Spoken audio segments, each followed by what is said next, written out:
এক মুঠো স্বপ্ন চেয়ে বক্তব্য কি ভাই?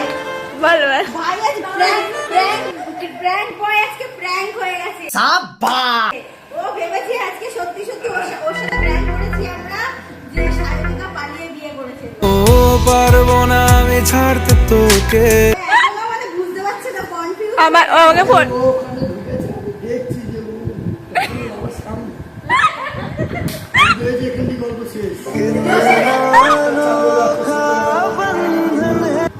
আমাকে ফোন করে বুঝিয়েই যাচ্ছে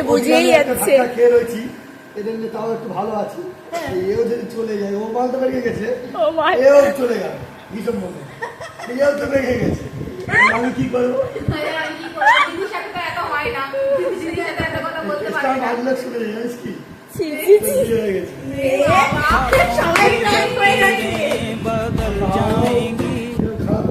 কি বললো?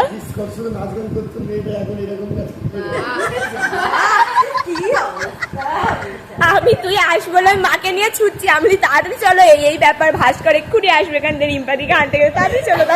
তুমি যখন প্রথমবার এসেছো ওকে আমি ব্যালকনিতে লুকিয়ে রেখেছি, দরজাটা বন্ধ করে দিই। প্রথমে দরজা খোলা ছিল, তুমি ওখানে যে দাঁড়িয়েছো নিচে সিঁড়িতে কথা বলছো, আমি দরজাটা বন্ধ করে ওকে বের করে দিয়ে পাঠিয়ে দিয়েছি। তারপর এত কপাল ভালো সেই সময় তুই আসিস।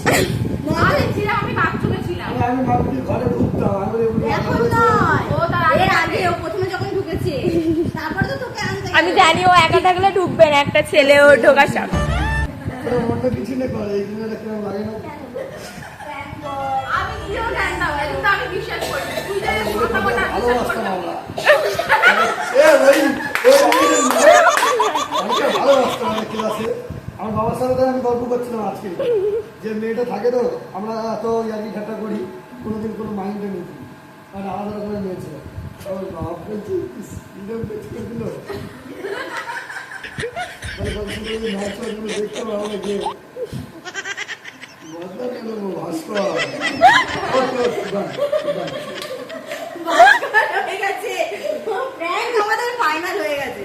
কিন্তু এটা বিষয় প্র্যাঙ্কটার আমরা ভিডিও নিতে পারিনি, এটাই হচ্ছে। কিন্তু এটাই হচ্ছে মানে এমন সময় আমরা পুরো আনপ্ল্যান, মানে পুরো কোনো প্ল্যানিংই ছিল না। এবার ওই এমন সময় মেসেজ করেছি, এবার ওকে যেহেতু আমার সঙ্গে নিয়ে গেছি, আমি ওকে বলছি চল দাঁড়া ভাস্কর সঙ্গে একটা প্ল্যান করে দিই। তাও আর কি ফোন করিনি, ভয়েস রেকর্ড করেছি। এই ভাস্কর শারমিতা না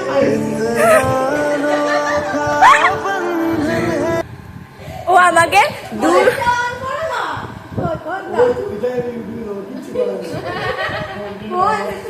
ও আমাকে অনেক ও 2-3 বার ফোন করেছে আমাকে, ও 2-3 বার ফোন করেছে আমাকে।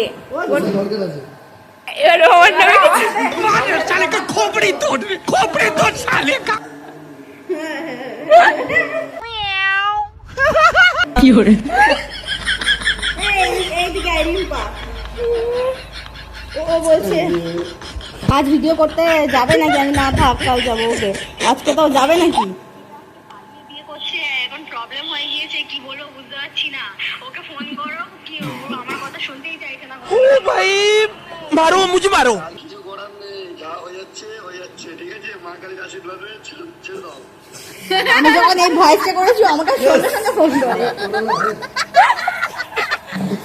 কেমন লাগলো সেটা বল। তোমার এই যে তোমার সঙ্গে যে প্র্যাঙ্কটা করেছি, সত্যি কথা বলতে লাগে আর ভাস্কর, শোনো শোনো, তোমার সঙ্গে যে প্র্যাঙ্কটা করেছি ঠিক আছে, কতজন যে পাশ থেকে দাঁড়িয়ে হেসেছে কি বলবো তোমার।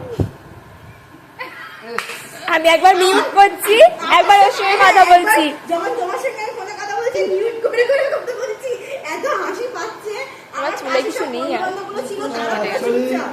একটা কথা বলি, আসবে না ওখানে। এই লাইভে ফার্স্ট টাইম মানে প্র্যাঙ্ক তো অনেক হয়, এই ধাক্কার প্র্যাঙ্ক যে একটা মানে ধাক্কা দিয়ে খাচ্ছি, তার উপরে আমি একদিন আসার সময় আজকে জিজ্ঞেস করছি, আচ্ছা এত সায়নিকা আসবে তো? কে? ওরা জিজ্ঞেস করছে, আমি আসতে আসতে আমার এখনো মনটা ভালো নেই, এখনো বিশ্বাস এখানে করতে এসে বলছে ওর কথা আর বলিস নে, ও সে আবার অন্য অন্য কেস কেউ হয়ে হয়ে গেছে।